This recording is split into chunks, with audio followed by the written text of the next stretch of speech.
नमस्कार छात्रों। आज हम हमारे कबीर इस पूरक पठन का दूसरा भाग देखेंगे। पहले भाग में हमने देखा था यह पाठ एक आलोचनात्मक पाठ है।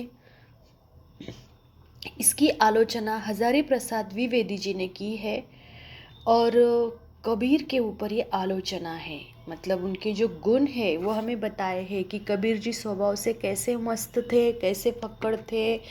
और साहित्य में, हिंदी साहित्य में अगर हम देखते हैं तो उनके जैसा कोई भी व्यक्तित्व आज तक नहीं है, ऐसा हजारी प्रसाद जी का कहना है। उनके अगर कोई प्रतिद्वंदी हो सकते हैं तो वो केवल तुलसीदास है, लेकिन दोनों के स्वभाव में भी बहुत ही अंतर था, ऐसे वो बताना चाहते हैं। तो जो कबीर जी हैं उनको जो ढोंगी साधु है उनको मतलब वो बिल्कुल भी अच्छा नहीं लगता था, उनसे वो सख्त परहेज रखते थे, वो ज्ञान को ही महत्व देते थे। अभी हम देखेंगे आगे। परंतु वे स्वभाव से फक्कड़ थे, अच्छा हो या बुरा, खरा हो या खोटा, जिससे एक बार चिपट गए उसे जिंदगी भर चिपटे रहो, यह सिद्धांत उन्हें मान्य नहीं था। और कबीर जी स्वभाव से फक्कड़ थे, एकदम मस्त थे।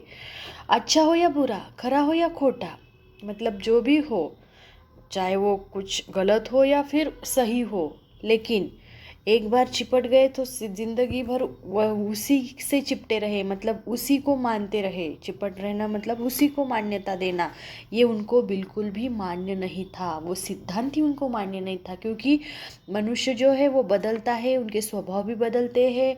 जैसे कि अगर हम एक ही बात को पकड़ते बैठे बैठे तो फिर कभी भी ये मतलब हम आगे नहीं पहुंच पाते, इसीलिए वो किसी भी बात को चिपट कर नहीं रहते थे।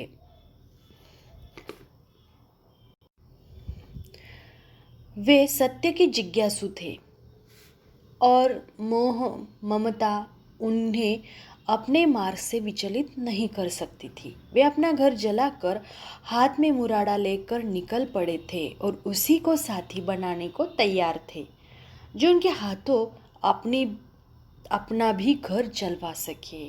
और वो सत्य के जिज्ञासु, जिज्ञासु का अर्थ होता है जानने की इच्छा रखने वाले। और वो क्या जानने की इच्छा रखते थे? सत्य क्या है।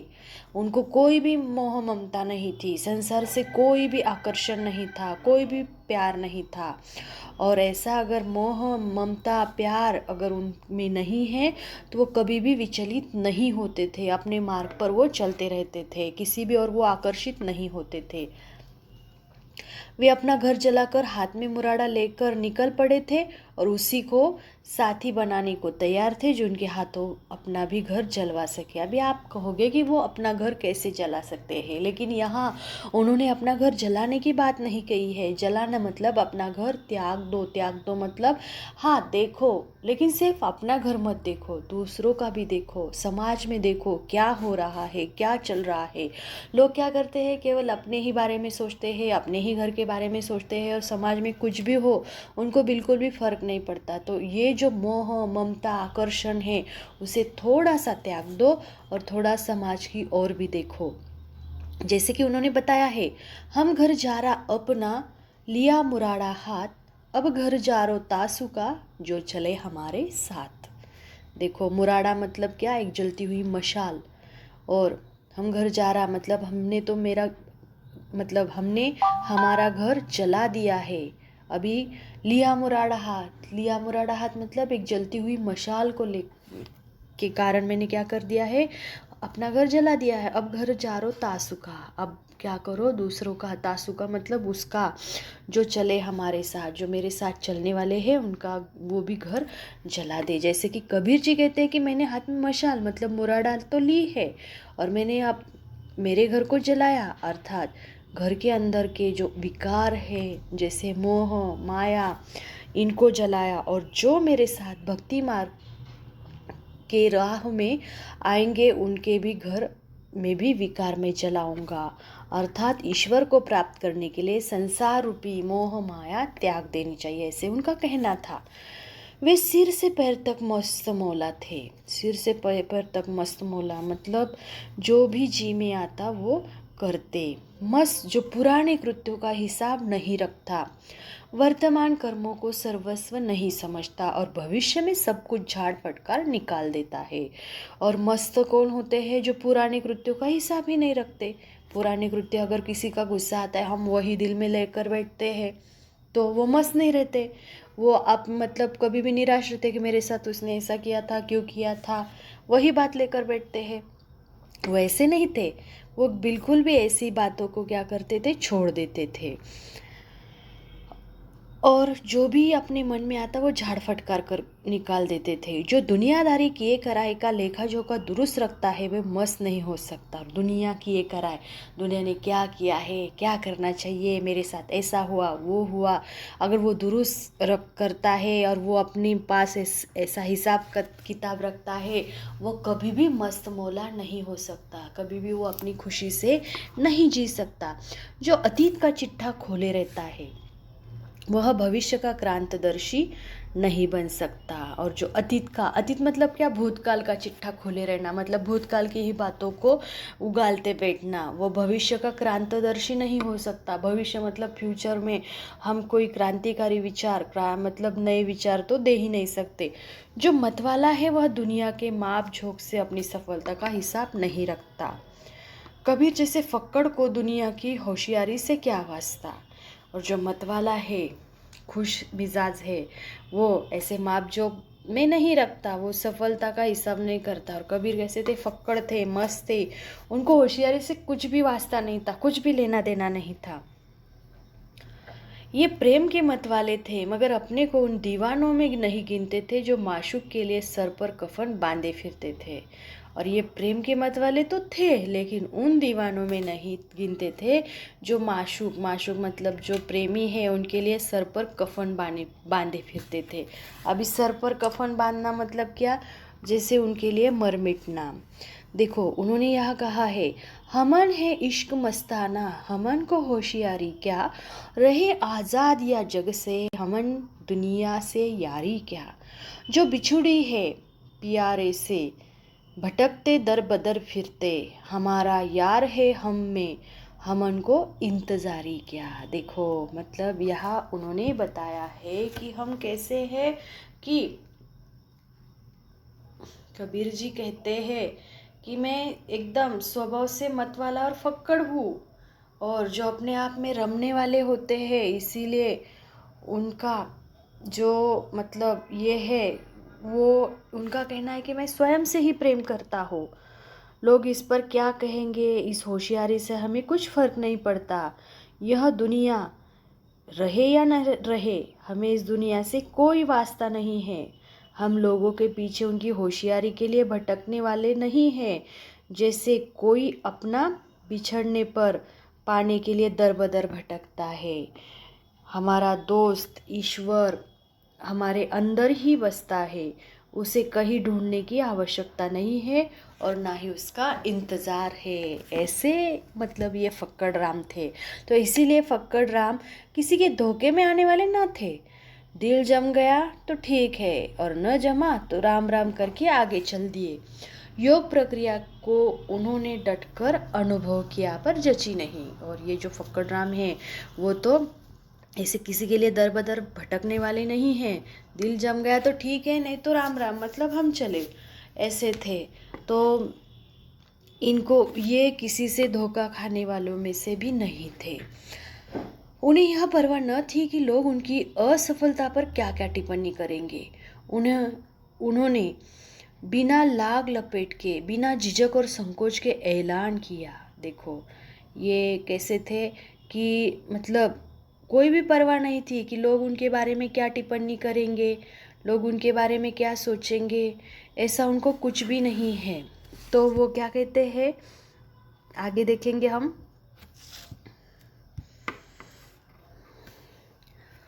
आसमान का आसरा छोड़ प्यारे, उलटी देख घट अपन जी, तुम आप में आप तहकीक करो, तुम छोड़ो मन की कल्पना जी। आसमान अर्थात गगन, चंद्र की परम ज्योति। तो कबीर जी कहते हैं उपरयुक्त पद्यांश में कि कल्पना में जीने वाले शारीरिक और मानसिक स्वास्थ्य को ही अंतिम सत्य मानने वालों को वास्तविकता का ज्ञान कराने की कोशिश की है। कबीर जी कहते हैं, हे मनुष्य, आसमान मतलब जो कल्पना है में जीना छोड़ दो, मतलब उसका आसरा छोड़ दो। अपने आप स्व पहचान की जांच पड़ताल करोगे तो सब कुछ पाओगे। बाह्य ज्ञान से कई गुना महत्वपूर्ण है कि आत्मज्ञान। इसीलिए कल्पना को में जो जीते हैं वो जीना छोड़ दे। तो यह आसमान का अर्थ है अर्थात गगन चंद्र की परम ज्योति, जो वस्तु केवल शारीरिक व्यायाम और मानसिक श्रम दमादि का साध्य है, वह चरम सत्य नहीं हो सकती। देखो, शारीरिक व्यायाम और मानसिक श्रम मतलब जो मानसिक ये होता है शांति या फिर श्रम, वो चरम सत्य नहीं है। केवल शारीरिक और मानसिक कवायद से दिखने वाली ज्योति जड़ चित्त की कल्पना मात्र है, वह भी बाह्य है। कबीर ने कहा है, और आगे चलो, केवल क्रिया बाह्य है, ज्ञान चाहिए, बिना ज्ञान के योग व्यर्थ है। तो उन्होंने क्या कहा है कि केवल हम शारीरिक बाह्य रूप से हम कैसे दिखते हैं ये महत्वपूर्ण नहीं है, हमें अंतर मतलब कितना ज्ञान है वो भी महत्वपूर्ण है। इसीलिए बाह्य हम क्या क्रिया करते हैं, कैसे दिखते हैं, इससे अच्छा हमारा ज्ञान कितना है वो महत्वपूर्ण है। आगे कबीर की यह फूक मस्ती, फक्कड़ना, लापरवाही और निर्मम अखड़ता उनकी अखंड आत्मविश्वास का परिणाम थी। और कबीर की यह घर फूक मस्ती जो है, फक्कड़वाना, लापरवाह स्वभाव, मतलब क्या होगा आगे चलकर, ये उनको कुछ भी मतलब ये नहीं था। और निर्मम मतलब जैसे वो कठोर थे, और उनका जो अखंड आत्मविश्वास का परिणाम थी। उन्होंने कभी अपने ज्ञान को, अपने गुरु को और अपनी साधना को संदेह की नज़रों से नहीं देखा। और सबसे बड़ी बात यह है कि उन्होंने अपने ज्ञान को, अपने गुरु को और अपनी जो साधना, जो तपस्या, जो मेहनत उन्होंने की है, कभी भी उस पर संदेह नहीं किया कि वो कम है। अपने प्रति उनका विश्वास कहीं भी डिगा नहीं। कभी गलती महसूस हुई तो उन्होंने एक क्षण के लिए भी नहीं सोचा कि इस गलती के कारण वे स्वयं हो सकते हैं। उनके मत से गलती बराबर प्रक्रिया में होती थी, मार्ग में होती थी, साधन में होती थी। अगर वो कभी गलत भी बन जाते तो वो कभी भी उन्होंने गलत नहीं समझा। और उन्होंने क्या कहा, मैं गलती करता हूँ तो एक रास्ता है, गलती से कुछ सीखते हैं हम, वो एक प्रक्रिया है, वो कभी ना कभी हो सकती है और उससे हम कुछ ना कुछ सीख सकते हैं। वे वीर साधक थे और वीरता अखंड आत्मविश्वास को आश्रय करके पनपती है। कबीर के लिए साधना एक विकट संग्राम स्थल थी, जहाँ कोई वीरला शूर ही टिक सकता था। और वे वीर साधक थे। साधक मतलब जो साधना करने वाले हैं, तपस्या करने वाले, और उनमें एक अखंड आत्मविश्वास था। वो आत्मविश्वास किसी आश्रय करके ही पनपता है, ऐसे बहुत सारे लोगों को लगता है। कबीर के लिए साधना एक विकट संग्राम स्थल थी, क्योंकि उस समय ऐसे कोई भी खुलेआम नहीं लिखता था। कबीर जी साईं की साधना करते थे, वह मुफ्त की बातों से नहीं मिलता था। उस राम से सिर देकर ही सौदा किया जा सकता था। देखो अभी ये क्या कहते हैं कबीर, जिस साईं की मतलब वो जिस ईश्वर की भक्ति करते थे वो मुफ्त में नहीं मिलता, ऐसे उनका कहना है। साई सेत न पाइए, बाता मिले न कोय, कबीर सौदा राम सो, सिर बिना कदे न होए। यहाँ कबीर जी ने कहा है कि ईश्वर अथवा प्रेम मतलब मोक्ष सहज ही प्राप्त नहीं होता, ना ही बड़ी बड़ी बातें करके प्राप्त होता है। ईश्वर अर्थात राम को पाने के लिए उसके साथ सिर मतलब विनम्रता और अहंकार का त्याग देने का सौदा हुआ है। बिना सिर दुए हुए वो मुझे भी नहीं मिलेगा, ऐसे कबीर जी का कहना है। यह प्रेम किसी खेत में नहीं उपजता, किसी हाट में नहीं बिकता, और फिर भी जो कोई भी इसे चाहेगा पा लेगा। वह राजा हो या प्रजा, उसे सिर्फ एक ही शर्त माननी होगी। वह शर्त है सिर उतार कर धरती पर रख ले। जिसमें साहस नहीं, जिसमें इस अखंड प्रेम के ऊपर विश्वास नहीं, उस कायर की यहाँ दाल नहीं गलेगी। हरि से मिलने जाने पर साहस दिखाने की बात करना बेकार है। पहले हिम्मत करो, भगवान आकर मिलेंगे। और जो प्रेम है वो किसी खेत में नहीं उपजता, मतलब किसी खेत में निर्माण नहीं होता। प्रेम किसी हाट में नहीं बिकता, मतलब क्या, किसी बाजार में प्रेम कभी भी नहीं बिकता। और जो चाहे उसे वो कभी भी नहीं पा सकता, चाहे वो राजा हो या फिर प्रजा, सामान्य आदमी। अगर हम कहेंगे कि कोई राजा है और राजा जाकर किसी खेत से प्रेम की खेती लगाएगा या फिर माया मोह की खेती लगाएगा या फिर जो हाट है बाज़ार से वो प्रेम खरीदेगा, ऐसा कभी भी नहीं। चाहे वो कोई भी हो, उसे एक शर्त माननी पड़ेगी। या तो फिर पहली है कि उसे अखंड, मतलब जो ईश्वर है उस पर विश्वास रखना है, और दूसरा है कि अपना जो अहंकार है वो उसे त्यागना पड़ेगा। विश्वास ही इस प्रेम की कुंजी है। विश्वास जिसमें संकोच नहीं, द्विधा नहीं, बाधा नहीं। और प्रेम की कुंजी क्या है? अगर ईश्वर को प्राप्त करना है, उसकी कुंजी क्या है? केवल विश्वास। हम विश्वास से ही प्रेम को पा सकते हैं।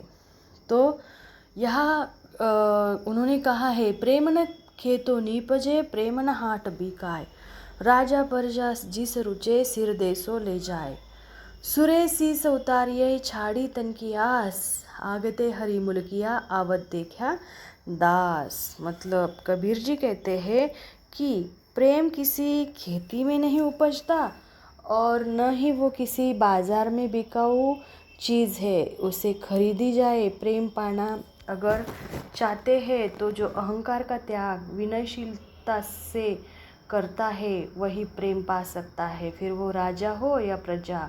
प्रेम दोनों को के लिए सामान्य भाव है। जो विनम्र बनता है उसे प्रेम मतलब ईश्वर पाने के लिए भटकने की आवश्यकता नहीं, उसे अपने आप प्रेम मतलब जो ईश्वर है वो ईश्वर की प्राप्ति हो जाती है। भक्ति के आंतरिक में उन्होंने कभी अपने को पतित नहीं समझा, क्योंकि उनके दैन्य में भी उनका आत्मविश्वास साथ नहीं छोड़ देता था।